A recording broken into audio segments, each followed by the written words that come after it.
Assalamualaikum warahmatullahi wabarakatuh. Perkenalkan, saya Wahyu Ningsih dari kelas 3 EB01 dari kampus Universitas Gunadarma akan menjelaskan materi tentang perbandingan akuntansi di negara Indonesia, Amerika Serikat, dan Brunei Darussalam yang masuk ke dalam mata kuliah akuntansi internasional. Berikut adalah pokok-pokok pembahasan yang akan dibahas dalam materi ini. Yang pertama, profil negara. Kedua, perkembangan akuntansi negara. Ketiga, Badan Pemeriksa Keuangan Negara. Keempat, Kantor Akuntan Publik Negara. Kelima, penerapan sistem akuntansi negara. Pokok bahasan yang pertama adalah profil negara. Negara pertama adalah negara Indonesia. Nama resmi Republik Indonesia, bentuk negara, Negara Kesatuan, Ibu Kota Jakarta, luas wilayah 1.910.931 km persegi, jumlah penduduk 261.115.456 pada tahun 2016, semboyan negara adalah Bhinneka Tunggal Ika, lagu kebangsaan Indonesia Raya, agama, Islam, Kristen Protestan, Kristen Katolik, Hindu, dan Buddha. Bahasa resmi, bahasa Indonesia. Mata uang adalah rupiah. Negara kedua adalah negara Amerika Serikat. Nama resmi Amerika Serikat atau United States of America. Luas wilayah 9.826.675 km persegi.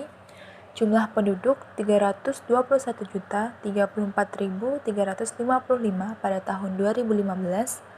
Kemudian ras, ada kulit putih, kulit hitam Amerika, Asia, Indian Amerika dan penduduk asli Alaska, penduduk asli Hawaii, dan pemukim Pasifik, lain-lain dan multirasial.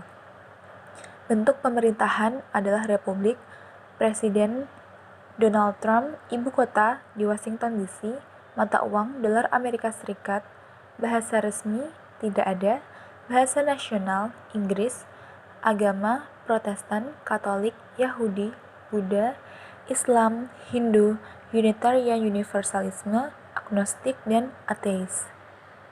Negara ketiga adalah Brunei Darussalam. Nama resmi negara Brunei Darussalam. Bentuk negara kerajaan, ibu kota Bandar Seri Begawan, luas wilayah 5.765 km persegi, jumlah penduduk 437.479 jiwa pada tahun 2020, semboyan sentiasa membuat kebajikan dengan petunjuk Allah, lagu kebangsaan Allah peliharakan Sultan, agama Islam Sunni, bahasa resmi Melayu, mata uang dolar Brunei. Pokok pembahasan kedua, perkembangan akuntansi. Pertama, negara Indonesia. Akuntansi mulai diterapkan di Indonesia sejak tahun 1642. Akan tetapi, bukti yang jelas terdapat pada pembukuan Ampion Society yang berdiri di Jakarta sejak 1747. Berikut ini adalah perkembangan standar akuntansi Indonesia mulai dari awal sampai dengan saat ini, yang menuju konvergensi dengan IFRS yang bersumber pada Ikatan Akuntansi Indonesia tahun 2008. Pada masa penjajahan Belanda di Indonesia, Indonesia memakai standar akuntansi Belanda, yaitu Sound Business Practice. Tahun 1955, Indonesia belum mempunyai undang-undang resmi atau peraturan tentang standar keuangan. Tahun 1974, Indonesia mengikuti standar akuntansi Amerika yang dibuat oleh IAI yang disebut dengan Prinsip Akuntansi Indonesia atau PAI. Tahun 1984, PAI ditetapkan menjadi standar akuntansi Indonesia. Akhir tahun 1984, PAI mengikuti standar yang bersumber dari International Accounting Standard Committee. Tahun 1994, PAI sudah komited mengikuti IASC atau IFRS. Tahun 2008, SAK mengacu kepada IFRS. Tahun 2012, IFRS mulai diresmikan dan diterapkan. Negara kedua, Amerika Serikat. Akuntansi di Amerika Serikat diatur oleh Badan Sektor Swasta atau Badan Standar Akuntansi Keuangan atau Financial Accounting Standard Board, VSAB. Namun, sebuah lembaga pemerintah, yaitu Komisi Pengawas Pasar Modal atau Securities Exchange Commission, juga memiliki kekuasaan untuk menerapkan standarnya sendiri.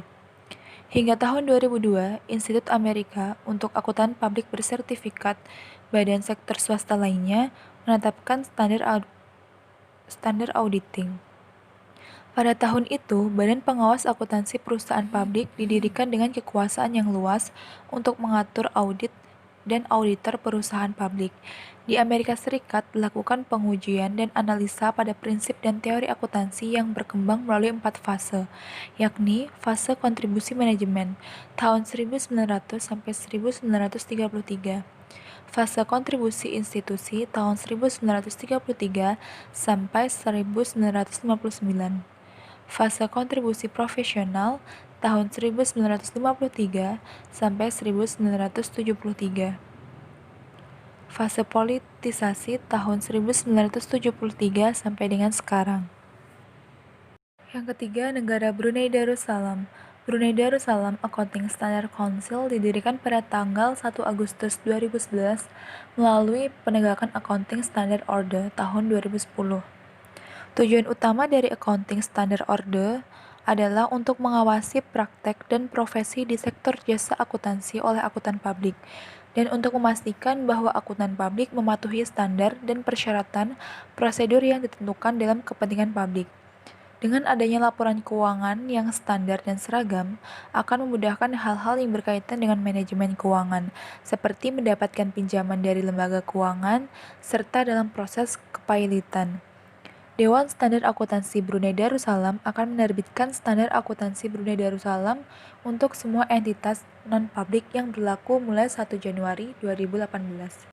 Pokok bahasan ketiga yaitu Badan Pemeriksa Keuangan Negara. Pertama, Negara Indonesia. Badan Pemeriksa Keuangan Republik Indonesia, disingkat BPKRI, dulu disingkat BPK, adalah lembaga negara dalam sistem ketatanegaraan Indonesia yang memiliki wewenang memeriksa pengelolaan dan tanggung jawab keuangan negara.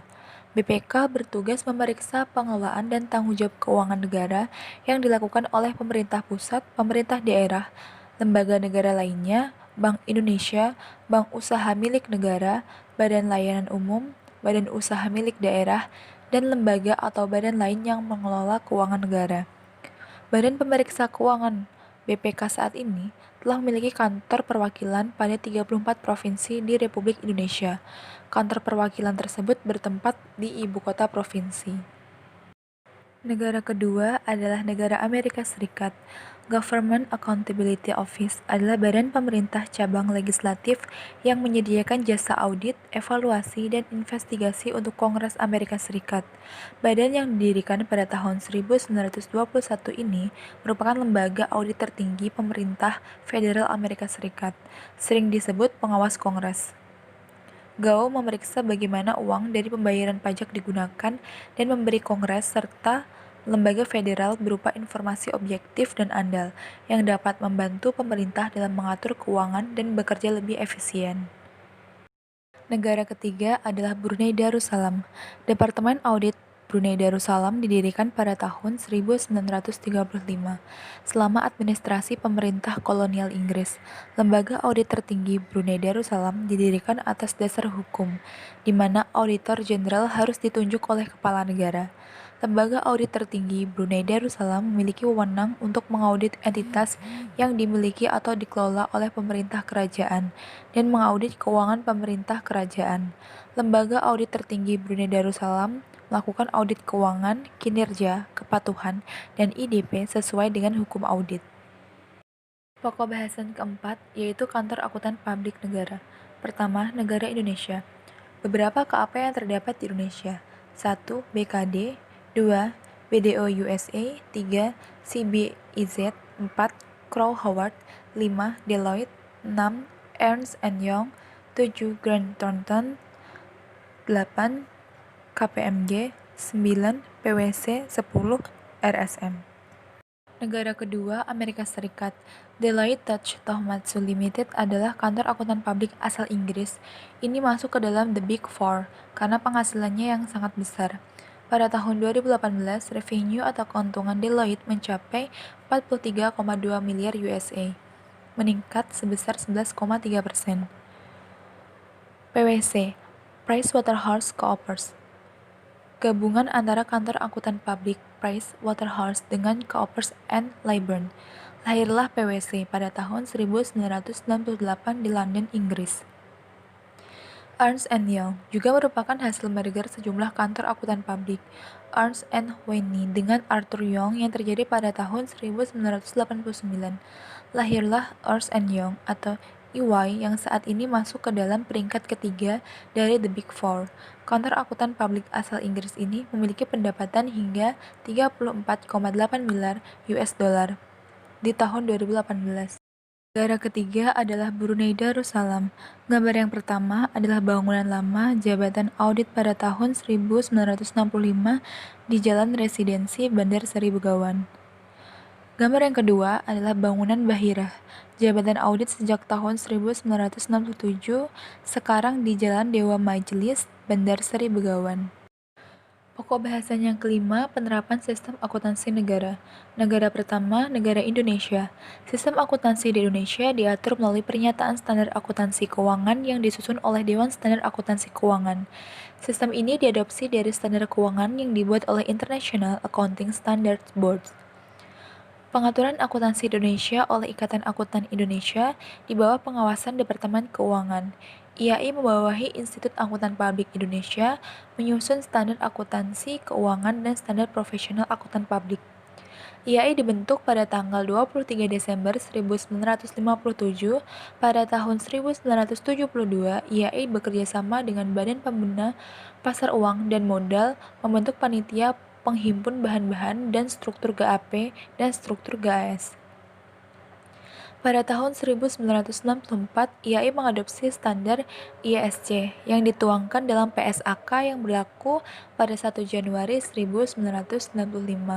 IAI juga menjadi anggota International Federation Accountant. Komponen pelaporan keuangan, laporan keuangan negara Indonesia.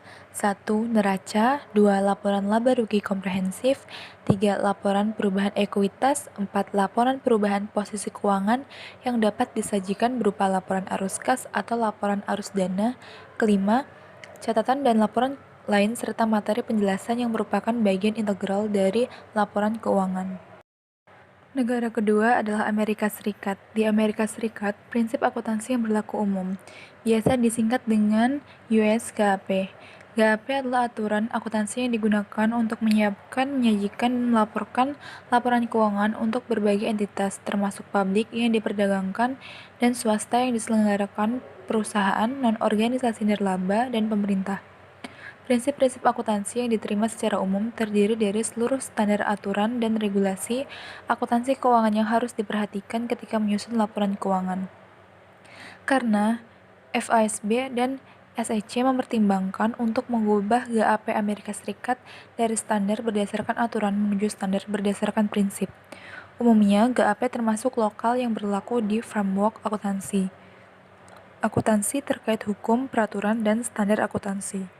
Laporan tahunan yang semestinya dibuat sebuah perusahaan Amerika Serikat yang besar meliputi 1. Laporan manajemen, 2. Laporan auditor independen, 3. Laporan keuangan utama yaitu laporan laba rugi, arus kas laba komprehensif, ekuitas pemegang saham. 4. Diskusi manajemen dan analisis atas hasil operasi dan kondisi keuangan. 5. Pengungkapan atas kebijakan akuntansi dengan pengaruh paling penting terhadap laporan keuangan. 6. Catatan atas laporan keuangan. 7. Perbandingan data keuangan tertentu selama 5 atau 10 tahun. 8. Data kuartal terpilih. Laporan keuangan konsolidasi bersifat wajib dan laporan keuangan Amerika Serikat yang diterbitkan biasanya tidak memuat hanya laporan induk perusahaan saja. Aturan konsolidasi mengharuskan seluruh anak perusahaan yang dikendalikan, yaitu dengan kepemilikan yang melebihi 50% dari saham dengan hak suara, harus dikonsolidasikan secara penuh, walaupun operasi anak perusahaan tersebut tidak homogen.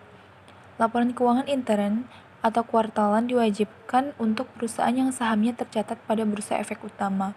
Laporan ini biasanya hanya berisi laporan keuangan ringkas yang tidak diaudit dan komentar manajemen secara singkat. Ketiga, Brunei Darussalam. Brunei Darussalam Accounting Standard Council didirikan pada tanggal 1 Agustus 2011 melalui penegakan Accounting Standard Order tahun 2010. BDASC bertugas untuk mengeluarkan aplikasi standar akuntansi untuk perusahaan dan badan-badan lainnya yang ada di Brunei Darussalam. Kementerian Keuangan mengumumkan bahwa Yang Mulia Sultan Brunei Darussalam telah menyetujui untuk penegakan standar akuntansi Orde 2010. Tujuan utama dari Accounting Standard Order adalah untuk mengawasi praktek dan profesi di sektor jasa akuntansi oleh akuntan publik di Brunei, dan untuk memastikan bahwa akuntan publik mematuhi standar dan persyaratan prosedur yang ditentukan dalam kepentingan publik. Langkah itu diambil dalam menegakkan pemerintah Sultan Brunei yang juga telah menyetujui pembentukan komite, yaitu Komite Pemantau Akuntan Publik, yang akan bertanggung jawab untuk mengawasi akuntan publik dan mengawasi praktek akuntansi. Diharapkan bahwa standar akuntansi Orde 2010 di Brunei Darussalam akan membawa berbagai manfaat pada masyarakat, termasuk meningkatkan transparansi dan konsistensi dalam penyusunan dan penyajian laporan keuangan oleh perusahaan komersil untuk memungkinkan para pemangku kepentingan untuk melakukan evaluasi, sementara pada saat yang sama memenuhi persyaratan yang terkait. Sekian dan terima kasih. Semoga apa yang saya paparkan tadi dapat bermanfaat untuk kita semua. Wassalamualaikum warahmatullahi wabarakatuh.